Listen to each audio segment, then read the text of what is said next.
This is the audio log of Medical Supervisor Peter Raleigh, dated October 29th, 2145. We have exhausted all known forms of drug treatment in hopes of finding a way to abate this strange outbreak of dementia, and I have yet to receive any additional data from the psychiatrists back on Earth. Options are quickly dwindling. Approximately 80% of all extraplanar participants exhibit signs of mild neuroses within the first 48 hours after returning from their expeditions. Within 72 hours, 75% of patients exhibit extreme signs of paranoid delusion and violence. We have isolated these cases in hopes of finding the pathogen. As yet, we can find no biological contaminants that would lead to such drastic changes in cognitive processing. It seems that whatever this pathogen is, it attacks higher brain functions and only leaves more basal functions in the lower brain stem. We've witnessed that a high percentage of subjects lose ability for rational thought and communication skills, and then the physical changes become evident. Subjects in this group appear to atrophy. Skin pales, muscles become slack, bone, teeth, and fingernails become almost translucent, veiny sinews of their former selves. I have never seen anything like this in my career. Our observations continue. This is the audio log of Medical Supervisor Peter Raleigh, dated November 1st, 2145. Patient 0432, a Private Steve Jensen of the UAC Dark Light Armor Corps Division, expired today at 15:43 of a self-inflicted gunshot wound. This is approximately 110 hours after his return from expeditionary missions. Private Jensen was suffering from paranoid delusions and full-blown dementia. Treatment was unsuccessful. He was the last surviving member of his outfit. 4 other squad mates, who also came back with Private Jensen, expired from injuries suffered on that last mission shortly after their return. Before his death, Private Jensen was heard screaming in both English and other languages, something about demon hordes feasting on our souls. The other language was later discovered to be Aramaic. Due to security concerns in the area, I've secured some armaments within my office.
Making progress, Marine? Your journey is futile.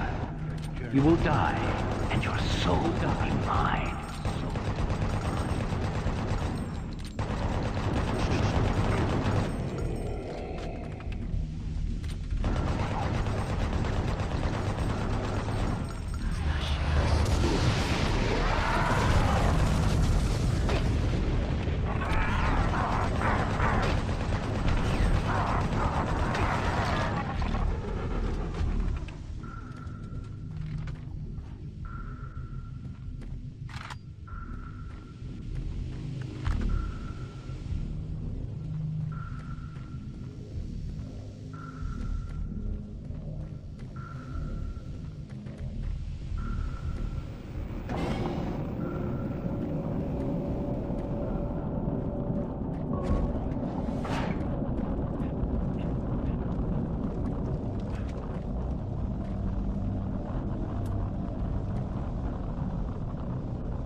What? Who's there? Oh, thank God. You're not one of them. I thought everyone else was gone. I was part of this. I helped them. The madness of opening to another dimension. Look, we don't have much time. We let it through. The evil, the protective stabilizer on the portal just failed after Petruger took the device. It was an artifact we had found in the ruins. He took it into the portal, and hell followed him out. You have to help me first. I'm going to try to get the teleporter systems running again. The areas are destroyed around us, so it's the only way through this part of the complex. You need to find me a working plasma inducer. It's all I need to get the teleporter working. You can look for it in operations. I have a security clearance. I'll unlock some doors for you. There. We don't have a lot of time. Please hurry.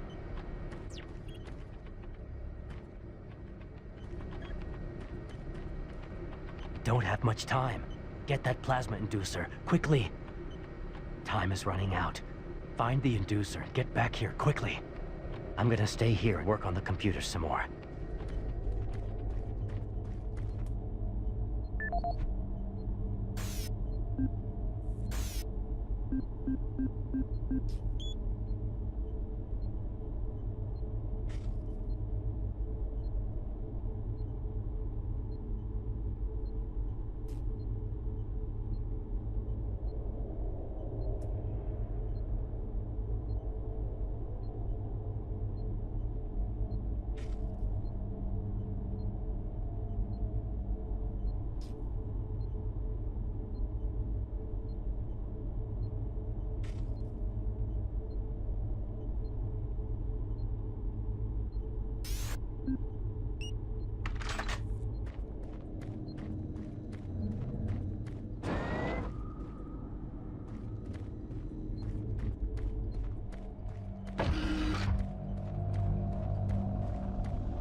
Halon systems active.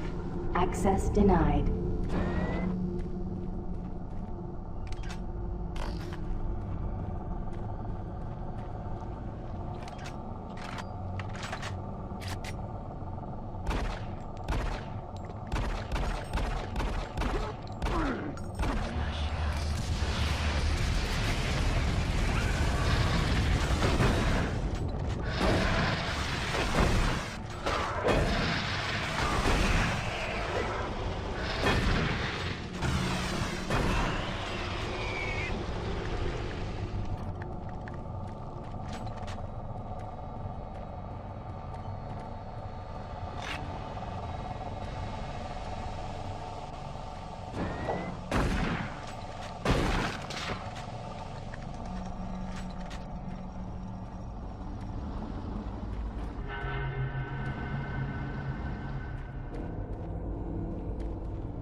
Medical report 16-8, dated November 2nd, 2145. Immediate patient 04.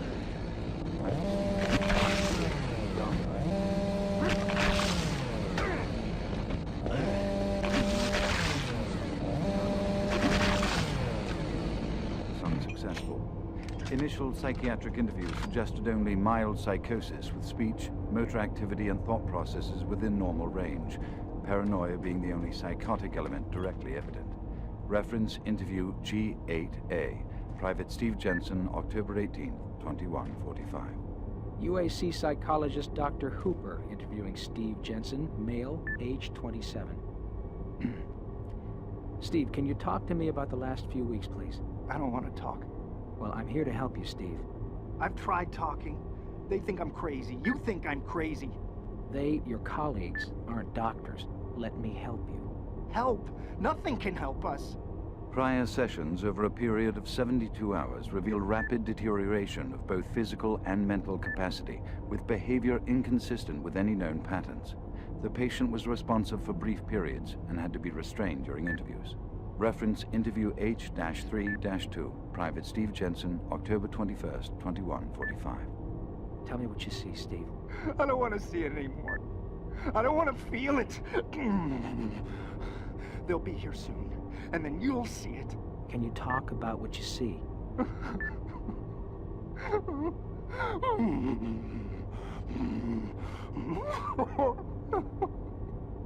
Steve? Patient unresponsive. Terminating interview. We have exhausted all known forms of drug treatment in hopes of finding a way to abate this strange outbreak of dementia, and I have yet to receive any additional data from the psychiatrists back on Earth. Options are quickly dwindling.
Halon systems deactivated.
Audio log for Phil Wilson, medical technician, Delta Labs, October 20th, 2145.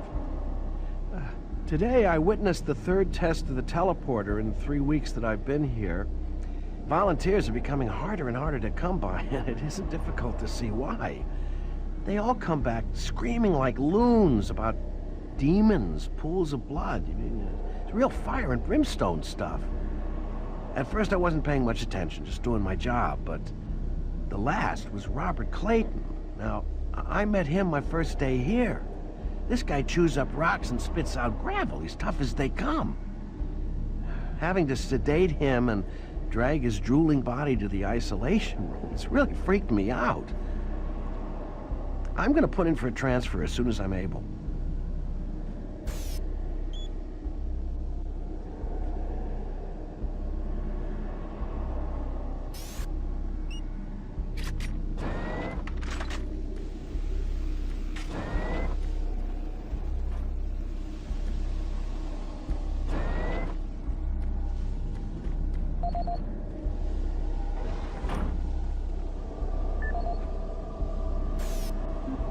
As requested, the following is my initial feedback on my first trip through the portal. Private First Class Frank Cinders, dated October 15th, 2145. I don't know exactly where to begin. Obviously, I survived the first trip and feel no worse for the wear. I'm not feeling any of the symptoms reported by the others who have gone in before me, but I'm at a point where I'm still trying to process everything. Thankfully, the place looks deserted and devoid of any life, but the flames and heat and stench of the place, it smells of death, decay, and burnt flesh. Tomorrow we're going back in with some of the eggheads, science division, to start securing forward positions, and we expect to start sending out the mapping droids at the same time. I feel I must admit on a personal note that I've got a really bad feeling about this. I don't understand what we're doing there or what we hope to prove. PFC Cinders, signing off.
Excellent. That will get the teleporter working again. Now, you don't have much time.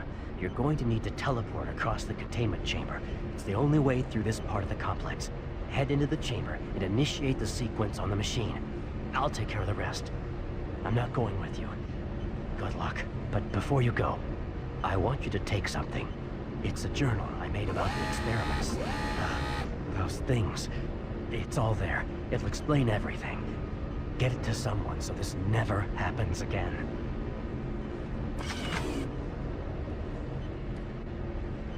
Get out to the teleporter pad. I'm ready here. Move quickly. There's nothing here for you to do. Get out to the teleporter pad. I'm ready here.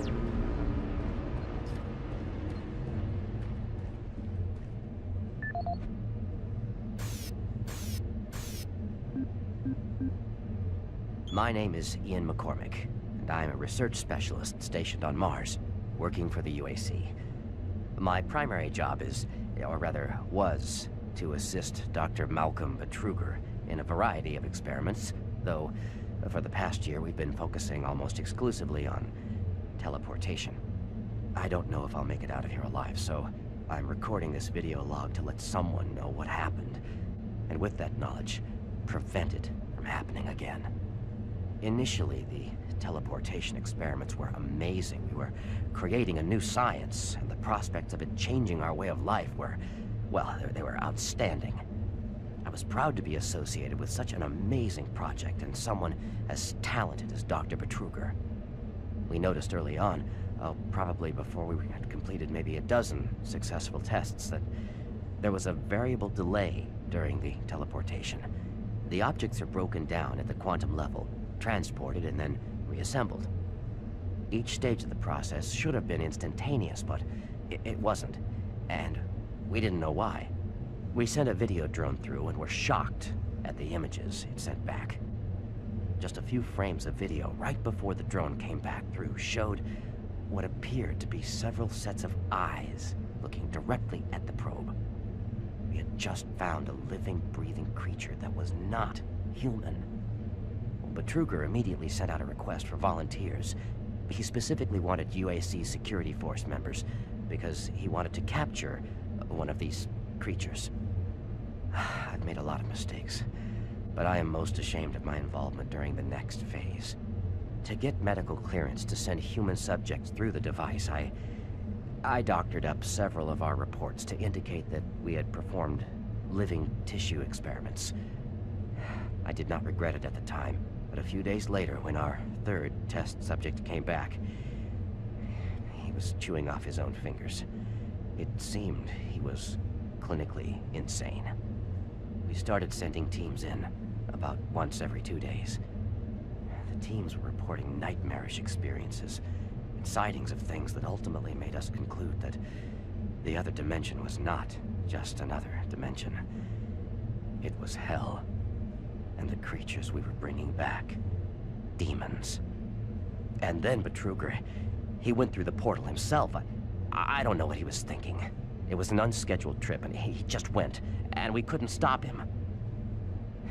And when he came back, he had changed. He sounded and looked the same, but he just... I don't know, he was just different. And then he did the unthinkable. He took the Soul Cube, the device that was discovered in the ruins, into the portal. The portal stabilizers just started to fail, and then living hell erupted into the base. Oh, we were stupid for not destroying the portals as soon as we realized what was on the other side. Oh God, forgive me. I blame myself for my part in this. Please, someone, never let this happen again. I'm sorry, Ian McCormick.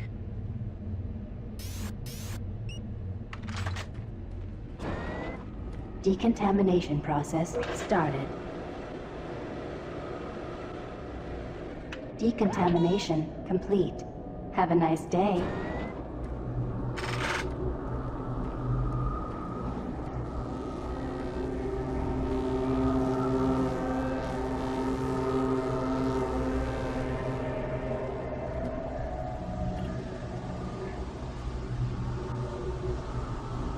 Systems activated. Teleportation will commence in T-minus 3, 2,